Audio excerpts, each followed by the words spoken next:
Assalamualaikum warahmatullahi wabarakatuh. Baik, selamat pagi, selamat siang, selamat malam kepada semua peserta webinar pengembangan UMKM. Salam sejahtera bagi kita semua.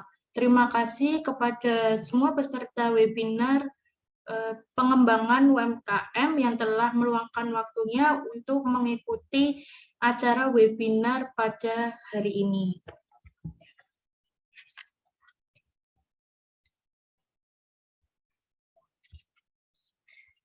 Nah, pada acara seminar pengembangan UMKM hari ini, saya akan mempresentasikan atau membawakan materi dengan judul Bekal Internasionalisasi UMKM. Nah, sebelum saya memaparkan materi, izinkan saya untuk memperkenalkan diri terlebih dahulu. Perkenalkan, nama saya Tia Permata Ulfa, saya merupakan mahasiswa tingkat akhir dari S1 Transfer Akuntansi UNS tahun 2020. Nah, sebelumnya saya juga telah selesai menempuh pendidikan jurusan D3 Perpajakan di UNS juga. Nah, pada materi bekal internasionalisasi UMKM, saya akan membagi menjadi 3 topik bahasan utama, yaitu yang pertama, UMKM di Indonesia dan perkembangan UMKM di Indonesia. Yang kedua, saya akan membahas mengenai peluang UMKM Indonesia untuk go internasional. Kemudian yang ketiga, saya akan membahas mengenai bekal apa saja yang harus dibawa oleh para pelaku UMKM untuk go internasional. Nah, langsung saja untuk ke pembahasan yang pertama, yaitu apa sih itu UMKM? UMKM itu merupakan suatu kegiatan atau bisnis yang dijalankan oleh individu, rumah tangga, atau badan usaha ukuran mikro, kecil, atau menengah. Nah, penggolongan dari UMKM ini itu biasanya dilakukan berdasarkan batasan omset per tahun yang dimiliki oleh para pelaku UMKM, kemudian jumlah kekayaan atau aset dari UMKM, serta berapa banyaknya jumlah karyawan yang dimiliki dalam bisnis UMKM tersebut. Nah, dari sini tuh kita dapat mengetahui bahwa UMKM itu digolongkan menjadi 3 bagian, yaitu ukuran mikro, ukuran kecil, dan ukuran menengah. Nah, berdasarkan Undang-Undang Nomor 20 Tahun 2008 tentang usaha mikro, kecil, dan menengah, dijelaskan bahwa usaha mikro itu merupakan usaha produktif milik perorangan atau badan usaha perorangan yang memenuhi kriteria usaha mikro, yang mana kriteria ini diatur dalam undang-undang. Kemudian pengertian dari usaha kecil itu merupakan usaha ekonomi produktif yang berdiri sendiri yang dilakukan oleh perorangan atau badan usaha yang bukan merupakan anak perusahaan atau bukan merupakan cabang perusahaan yang dimiliki atau dikuasai atau yang menjadi bagian baik langsung maupun tidak langsung dari usaha menengah atau usaha besar yang memenuhi kriteria usaha kecil Undang-Undang Nomor 20 Tahun 2008. Nah, kemudian yang disebut sebagai usaha menengah itu merupakan usaha ekonomi produktif yang berdiri sendiri yang dilakukan oleh perorangan atau badan usaha yang bukan merupakan anak perusahaan atau cabang perusahaan yang dimiliki atau dikuasai atau menjadi bagian baik langsung maupun tidak langsung usaha kecil atau usaha besar dengan jumlah kekayaan bersih atau hasil penjualan tahunan sebagaimana yang diatur dalam Undang-Undang Nomor 20 Tahun 2008. Nah, di samping ini terdapat gambar tabel kriteria penggolongan usaha menurut Undang-Undang Nomor 20 Tahun 2008. Nah, berdasarkan tabel dapat diketahui bahwa dikatakan sebagai usaha mikro itu ketika aset yang dimiliki dari bisnis mikro tersebut itu tidak lebih dari 50 juta, yang mana omsetnya pun juga dalam 1 tahun itu maksimal 300 juta. Kemudian dikatakan sebagai usaha kecil itu ketika memiliki aset lebih dari 50 juta hingga 500 juta, dan juga omset yang diperoleh dari usaha kecil tersebut lebih dari 300 juta, namun tidak lebih banyak dari 2,5 miliar. Kemudian dikatakan sebagai usaha menengah itu ketika usaha tersebut memiliki aset lebih dari 500 juta hingga paling banyak aset yang dimilikinya itu 10 miliar. Kemudian omset yang diperoleh dari usaha menengah itu lebih dari 2,5 miliar, namun tidak lebih dari 50 miliar. Kemudian jika aset yang dimiliki itu lebih dari 10 miliar dan omset per tahunnya itu lebih dari 50 miliar, maka usaha tersebut tidak lagi menjadi usaha UMKM, namun sudah menjadi usaha besar. Kemudian saya akan membahas mengenai bagaimana sih perkembangan UMKM di Indonesia dan bagaimana sih nanti UMKM di Indonesia itu, atau bagaimana sih taraf UMKM di Indonesia. Nah, berdasarkan data dari Kementerian Koperasi dan Usaha Kecil Menengah atau Kemenkop UKM, pada bulan Maret 2021, jumlah UMKM itu mencapai 64,2 juta dengan kontribusi terhadap produk domestik brutonya itu sebesar 61,07% atau senilai 8.573,89 triliun. UMKM itu mampu menyerap 90% dari total tenaga kerja yang ada di Indonesia serta dapat menghimpun lebih atau sampai 60,42% dari total investasi yang ada di Indonesia. Nah, berdasarkan data ini kita dapat mengetahui bahwa UMKM itu merupakan salah satu sektor terbesar yang ada di Indonesia, yang mana UMKM itu merupakan pendukung terbesar dari peningkatan perekonomian di Indonesia. Selain itu, UMKM dapat dikatakan berperan sebagai penyedia sarana pemerataan tingkat ekonomi rakyat kecil, karena UMKM itu meningkatkan kualitas ekonomi masyarakat baik di kota maupun di desa. Nah, dari data juga dapat diketahui bahwa total penyerapan tenaga kerja oleh UMKM itu sebesar 97%, yang mana hal ini itu berarti bahwa UMKM itu menjadi salah satu solusi untuk meningkatkan kualitas individu melalui perluasan kesempatan kerja dengan meningkatkan adanya peningkatan angka penduduk Indonesia. Nah, selanjutnya saya akan menjelaskan mengenai internasionalisasi UMKM dan peluang untuk UMKM itu go internasional. Nah, internasionalisasi itu mengacu pada cara di mana perusahaan atau pasar tertentu itu meningkatkan jejak atau pengaruhnya di pasar internasional.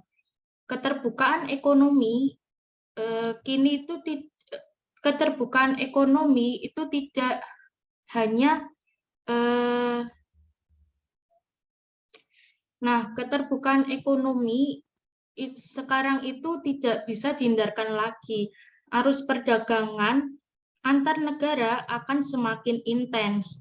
Kegiatan bisnis yang sebelumnya dilakukan secara konvensional, yaitu melalui interaksi langsung, kini telah bergeser menjadi interaksi melalui e-commerce atau secara online.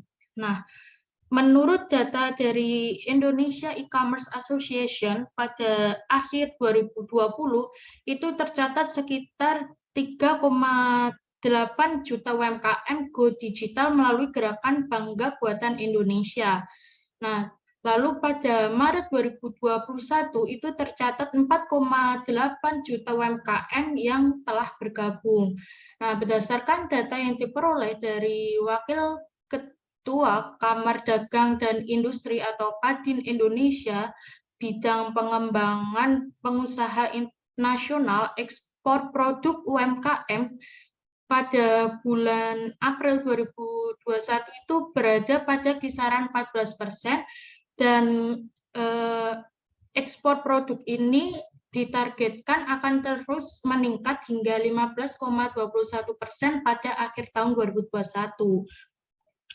Kemudian Kementerian Koperasi juga menargetkan kontribusi ekspor produk UMKM itu akan naik atau terjadi peningkatan hingga 21,6% pada tahun 2024. Nah, digitalisasi dalam hal penyediaan logistik, pemasaran, dan lain-lain menjadi dorongan bagi UMKM untuk go internasional. Selain itu, pemerintah yang melakukan perjanjian internasional juga merupakan fasilitas yang tak langsung yang diperoleh para pelaku UMKM. Nah, dengan adanya perjanjian perdagangan dan ekonomi itu sangat membantu UMKM untuk mendapatkan tarif preferensi dan fasilitas untuk mencapai standar yang lebih tinggi. Nah, UMKM akan bisa menjual barang dengan harga lebih rendah dan punya standar yang bisa diterima di negara mitra dagang Indonesia. Nah, dari sini tuh kita dapat mengetahui bahwa perkembangan internasionalisasi UMKM dan peluang UMKM menuju go internasional itu akan semakin terbuka. Nah, meskipun peluang UMKM menuju go internasional itu semakin besar, para pelaku UMKM itu perlu memperhatikan beberapa aspek agar menjadi UMKM yang dapat bersaing dan go internasional. Lalu bakal apa saja yang harus dibawa untuk para pelaku UMKM itu bisa go internasional? Nah, yang pertama itu pahami risiko. Nah, dalam melakukan bisnis internasional itu terdapat beberapa risiko yang perlu dipahami, yaitu yang pertama ada risiko nilai tukar, yang kedua ada risiko keuangan, dan yang ketiga ada risiko politik. Nah, yang pertama itu risiko nilai tukar.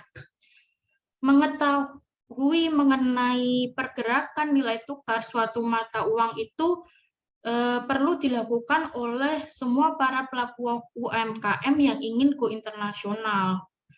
Hal ini dikarenakan ketika melakukan bisnis internasional, seringkali pelaku usaha itu dihadapkan dengan adanya transaksi yang tidak hanya menggunakan satu jenis mata uang saja, namun bisa saja menggunakan beberapa mata uang tergantung dengan besarnya cakupan bisnis yang ingin dijalankan. Nah, risiko nilai tukar mata uang asing atau risiko valuta asing itu merupakan exposure yang merugikan akibat fluktuasi nilai tukar valuta asing. Nah, di bawah nilai tukar mengambang, nilai tukar bergerak mengikuti fundamental permintaan dan penawaran di pasar valuta asing. Nah, risiko nilai tukar mata uang asing itu merupakan kemungkinan munculnya kerugian sebagai akibat dari evolusi yang merugikan dari nilai tukar mata uang asing. Nah, pada tingkat ekonomi mikro, nilai tukar mata uang asing memiliki 3 bentuk, yaitu yang pertama risiko transaksi yang terkait dengan aktivitas pembiayaan komersial atau internasional perusahaan. Kemudian yang kedua, risiko neraca terkait dengan konversi posisi dalam neraca ke dalam mata uang asing. Kemudian yang terakhir, risiko daya saing terkait hubungan perusahaan dengan perusahaan pesaing asing. Nah, dengan mengetahui adanya risiko nilai tukar, maka pelaku UMKM yang ingin memperluas bisnisnya ke pasar internasional itu dapat mengantisipasi atau mengurangi kerugian akibat adanya fluktuasi nilai mata uang asing. Kemudian risiko yang perlu dipahami yang kedua yaitu risiko keuangan.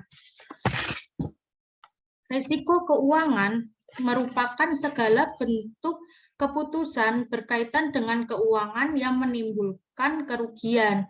Risiko keuangan memperhatikan kemampuan suatu negara dalam mengelola keuangan pemerintah dan kemampuan dalam membayar kewajiban-kewajiban utang perdagangan. Nah, risiko finansial dihitung berdasarkan 5 variabel, yaitu yang pertama persentase utang luar negeri terhadap PDB, kemudian yang kedua ada debt service ratio, yang ketiga ada persentase current account terhadap ekspor, kemudian yang keempat ada import cover, kemudian yang terakhir ada stabilitas nilai tukar atau persentase perubahan nilai tukar.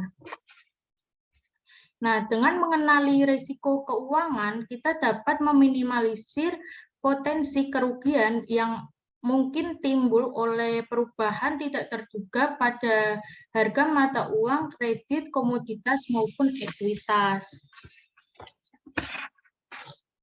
Kemudian kita perlu mengenali risiko yang terakhir, yaitu risiko politik.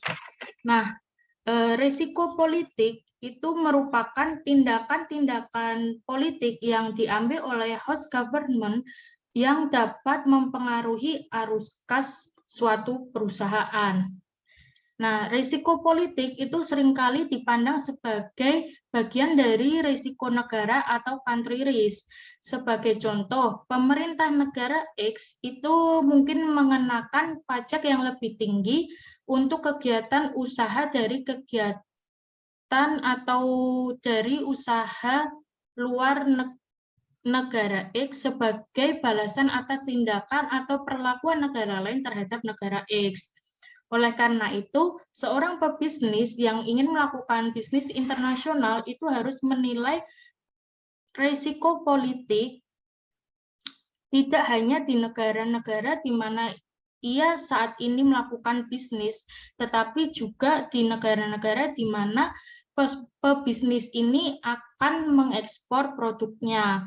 Hal ini dikarenakan segala bentuk tindakan dari pemerintah suatu negara itu bisa berpengaruh atas kelancaran dan kesuksesan bisnis internasional yang dilakukan di negara tersebut. Lalu, bagaimana sih strategi atau cara yang harus dilakukan oleh para pelaku UMKM yang ingin melakukan bisnis internasional? Nah, di sini terdapat beberapa hal yang bisa dilakukan untuk mengurangi risiko nilai tukar dan risiko keuangan dengan melakukan manajemen keuangan. Yaitu yang pertama dengan melakukan hedging. Nah, salah satu cara yang dapat digunakan oleh para pelaku UMKM untuk mengatasi risiko nilai tukar itu dengan melakukan hedging. Hedging merupakan sebuah strategi yang berfungsi untuk memberi batasan atau melindungi dana dari fluktuasi nilai tukar mata uang yang tidak menguntungkan. Kemudian yang kedua itu dengan melakukan atau dengan menentukan metode pembayaran luar negeri yang tepat. Nah, terdapat beberapa macam metode pembayaran internasional yang dapat digunakan oleh para pelaku UMKM yang ingin melakukan bisnis internasional. Yaitu yang pertama ada pembayaran di muka atau prepayment. Nah, pada metode ini itu jika pelaku UMKM yang menjadi seorang eksportir atau berlaku sebagai seorang eksportir, maka para pelaku UMKM ini tidak akan mengirimkan barang sampai pembeli telah mengirimkan pembayaran kepada eksportir ini atau kepada para pelaku UMKM ini. Nah, metode ini merupakan metode yang paling aman dan tidak memiliki risiko jika para pelaku UMKM bertindak sebagai eksportir. Kemudian ada metode yang kedua yaitu Letter of Credit atau LC. Nah, LC itu merupakan surat berharga yang diterbitkan oleh bank atas nama importir atau pembeli yang berjanji untuk membayar eksportir atau penerima manfaat atas penyerahan dokumen pengapalan sesuai dengan ketentuan yang telah diatur di dalamnya. Nah, LC ini merupakan metode yang paling banyak dilakukan oleh para pelaku bisnis internasional karena dapat memberikan keuntungan tidak hanya kepada pihak eksportir saja, namun juga dapat memberikan keuntungan pada pihak importir. Kemudian yang ketiga ada metode draft. Draft atau rekening pertukaran uang adalah janji tanpa syarat yang ditarik oleh satu pihak, biasanya itu eksportir, yang menginstruksikan pembeli untuk membayar jumlah nominal wesel pada saat penyerahan. Kemudian bisa melakukan metode konsinyasi. Nah, pada metode ini, jika pelaku UMKM itu merupakan seorang eksportir, maka pelaku UMKM mengirimkan barang ke importir sambil tetap mempertahankan hak sebenarnya atas barang dagangan. Nah, di sini jika para pelaku UMKM ini bertindak sebagai eksportir, maka si pelaku UMKM ini memiliki risiko karena mengizinkan importir untuk menjual inventarisnya sebelum si importir ini membayar. Namun jika pelaku UMKM ini bertindak sebagai importir, maka para pelaku UMKM ini tidak memiliki risiko apapun. Kemudian metode pembayaran dari perdagangan internasional yang seringkali dilakukan untuk yang itu ada open account. Nah, open account ini merupakan kebalikan dari prepayment, di mana eksportir itu mengirimkan barangnya terlebih dahulu dan barulah nanti si pembeli atau si importir ini membayar. Nah, jika para pelaku UMKM ini bertindak sebagai eksportir, maka para pelaku UMKM akan menjadi satu-satunya penanggung risiko atas transaksi yang telah dilakukan. Nah, oleh karena itu, dengan melakukan pemilihan metode pembayaran perdagangan internasional yang tepat, maka para pelaku UMKM itu dapat mengurangi risiko yang dapat atau yang mungkin saja terjadi ketika transaksi. Kemudian strategi yang ketiga yaitu dengan memilih struktur modal yang tepat. Struktur modal itu berarti pengaturan modal dari sumber yang berbeda sehingga dana jangka panjang yang dibutuhkan untuk bisnis dinaikkan. Nah, dengan demikian struktur ini mengacu pada proporsi atau kombinasi dari modal saham ekuitas, modal saham preference, surat utang, pinjaman jangka panjang, laba ditahan, dan sumber dana jangka panjang lainnya dalam jumlah total modal yang harus dikumpulkan oleh para pelaku usaha untuk menjalankan bisnisnya. Nah, dengan memilih struktur modal yang tepat, maka para pelaku bisnis atau para pelaku UMKM yang ingin melakukan bisnis internasional dapat memanfaatkan dana yang tersedia sepenuhnya dan dapat melindungi bisnis mereka dari risiko keuangan seperti ketidakmampuan pengembalian pinjaman dana. Nah, kemudian strategi yang terakhir yaitu ada pemilihan jangka waktu investasi. Nah, jika seorang pelaku UMKM itu berniat untuk melakukan investasi ke luar negeri, maka perlu dipertimbangkan untuk melakukan investasi jangka panjang jika kondisi ekonomi negara tersebut itu tidak baik. Nah, jika ekonomi suatu negara itu sedang tidak baik, maka tidak menutup kemungkinan pengembalian investasi atau return investasi yang diharapkan itu menjadi berkurang. Oleh karena itu, pemilihan jangka waktu investasi itu jika jangka waktu investasinya itu jangka panjang, yang umumnya membutuhkan biaya yang sangat banyak, itu perlu dihindari. Hal ini digunakan untuk mengurangi risiko kegagalan investasi. Nah, setelah kita membahas mengenai strategi dari strategi atau cara untuk mengurangi risiko nilai tukar dan risiko keuangan, lalu selanjutnya saya akan menjelaskan mengenai strategi manajemen risiko politik. Nah, terdapat beberapa cara untuk mengurangi dampak dari adanya risiko politik, yaitu yang pertama, memperkerjakan tenaga kerja lokal. Jika pelaku UMKM memiliki karyawan lokal pada bisnis yang dilakukannya di luar negeri, itu maka jika karyawan lokal tersebut terpengaruh oleh pengambil alihan oleh host government, karyawan ini dapat menekan pemerintah mereka untuk menghindari tindakan tersebut. Namun, pemerintah masih bisa mempertahankan karyawan tersebut setelah mengambil alih bisnis yang kita lakukan di luar negeri. Nah, dengan demikian, strategi ini hanya memiliki efektivitas yang terbatas dalam menghindari atau membatasi pengambil alihan pemerintah. Nah, cara yang kedua yaitu dengan meminjam dana lokal.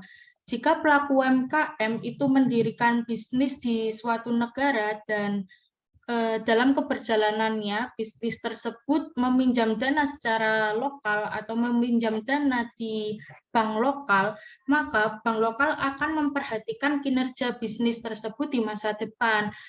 Nah, jika karena suatu alasan pengambil alihan pemerintah lokal akan mengurangi kemungkinan bahwa bank akan menerima pembayaran kembali pinjaman mereka dengan segera, maka pihak bank mungkin berusaha untuk mencegah pengambil alihan oleh host government. Nah, kemudian yang terakhir itu menggunakan horizon jangka pendek. Nah, UMKM itu dapat berkonsentrasi pada pemulihan arus kas jangka pendek, di mana arus kas itu terjadi dengan cepat. Nah, maka jika terjadi pengambil alihan oleh host government terhadap bisnis kita yang berada di luar negeri, maka kerugian itu dapat diminimalkan. Nah, terima kasih. Sekian dari saya.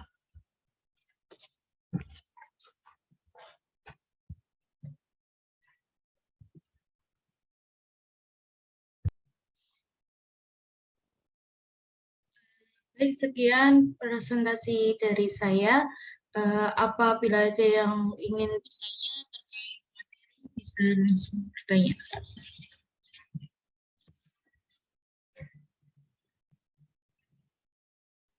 Saya izin bertanya, Mbak Diah Permata Ulfa. Kan ini tadi mengenai bekal internasionalisasi UMKM. Nah, saya ingin bertanya, terlepas dari penerapan strategi dan pemahaman terhadap risiko, nah, pelaku UMKM itu tuh seringkali masih bingung untuk meningkatkan kemampuan dan kualitas diri.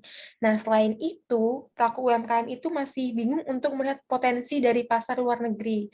Nah, adakah saran dari Mbak Diah Permata Ulfa yang perlu UMKM di Indonesia itu lakukan untuk bisa meningkatkan kemampuan dan melihat potensi yang ada di pasar luar negeri? Terima kasih. Ya. Baik Mbak Tika, terima kasih atas pertanyaannya.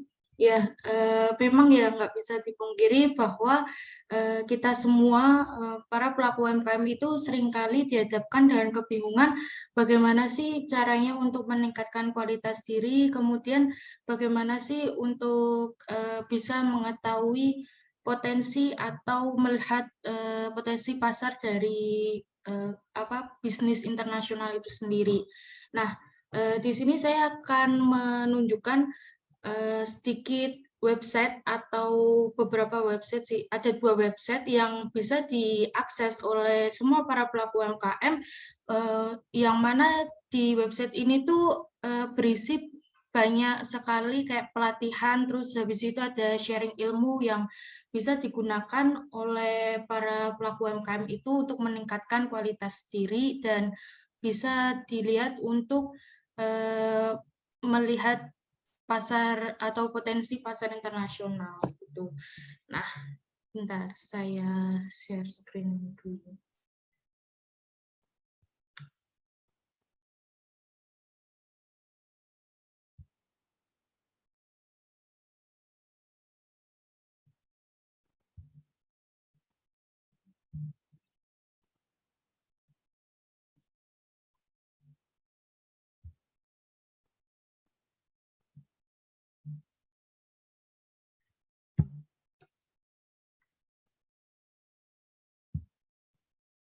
Nah, apakah sudah terlihat teman-teman? Nah, ini kita bisa mencari websitenya itu dari Kementerian Koperasi dan UKM. Nah, di sini tuh ada banyak sekali informasi-informasi yang terkait tentang koperasi dan UKM gitu. Nah, di sini bisa dilihat kayak ada Eduka UKM. Nah, di Eduka UKM ini kita bisa nyari banyak sekali informasi. Nah, di sini ada webinar, terus ada kelas e-learning. Ini tuh banyak sekali materi-materi, terus habis itu ada sosialisasi untuk para pelaku UMKM gitu.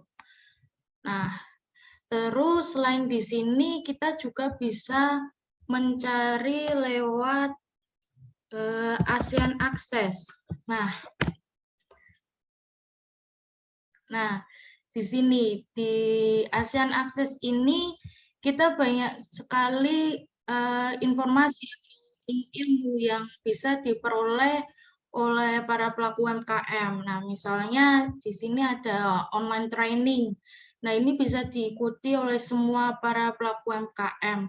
Dan ini nggak terbatas di Indonesia aja, tapi juga semua para pelaku UMKM di ASEAN. Kemudian ketika kita lihat di market access, itu kita bisa lihat di bagian ASEAN Market Information. Nah, di sini tuh kita bisa melihat kita bisa milih negara-negara. Misalnya katakanlah Malaysia. Nah, kita bisa nyari topik yang terkait dengan informasi pasar di negara Malaysia seperti peluang dan tantangannya yang bakalan diperoleh oleh seorang pelaku UMKM jika ingin memasuki pasar di ASEAN atau maksudnya di Malaysia ini. Jadi di sini tuh banyak sekali informasi yang bisa diakses untuk kita semua para pelaku UMKM. Gitu. Apakah sudah terjawab Mbak Atika?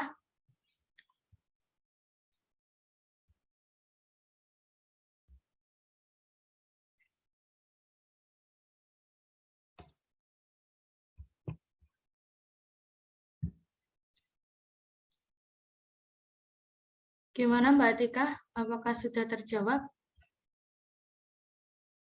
Sudah, Mbak Diah. Terima kasih. Ya, baiklah. Terima kasih buat Mbak Atika atas pertanyaannya. Kemudian bagi yang ingin bertanya lagi bisa langsung bertanya.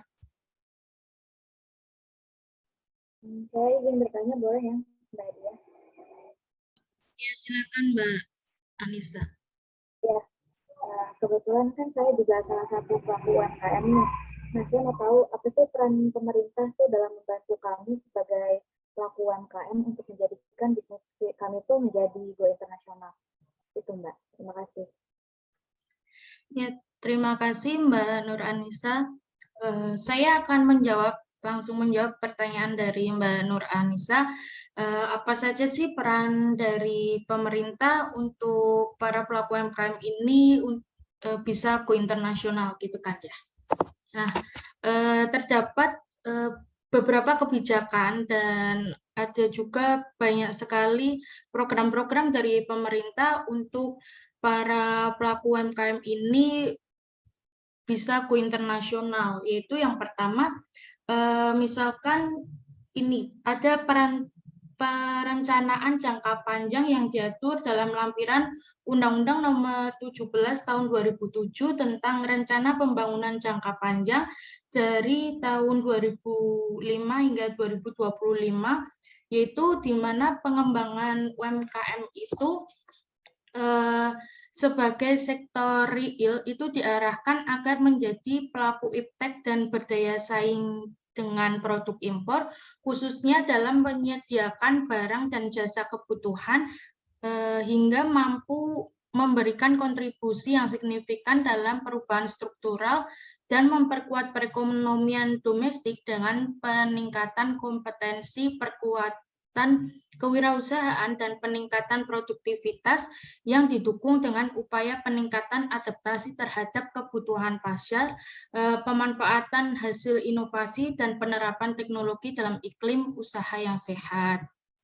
Kemudian yang kedua, dalam upaya untuk menjamin persaingan dan peluang yang adil UKM eksportir, pemerintah Indonesia itu secara aktif berpartisipasi dalam negosiasi perdagangan dan perjanjian perdagangan regional dan bilateral untuk mengurangi berbagai hambatan. Nah, selain itu, pemerintah juga mendirikan Small and Medium Enterprises and Cooperatives yang menjadi lembaga dengan layanan profesional yang memfasilitasi mitra usaha untuk menghasilkan produk-produk unggulan kelas dunia yang berkualitas dan mempromosikan UKM Indonesia kepada mitra usaha lokal maupun internasional.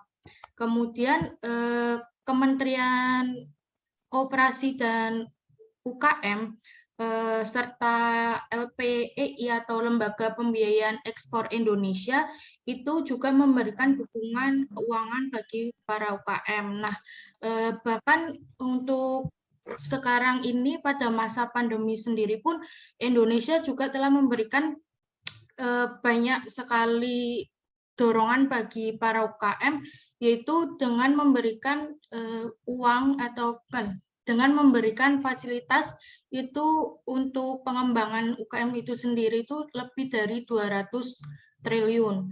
Kemudian pemerintah Indonesia itu juga memberikan insentif pajak bagi para pelaku UMKM gitu. Bagaimana Mbak Nur? Ya baik, saya baru tahu ya ternyata sudah terlampir di undang-undang, lalu ada lembaganya juga ya. Baik, terima kasih, jawabannya sangat menjawab sekali Mbak Dia. Terima kasih banyak. Ya, sama-sama Mbak Nur. Ya, apakah ada yang ingin bertanya lagi?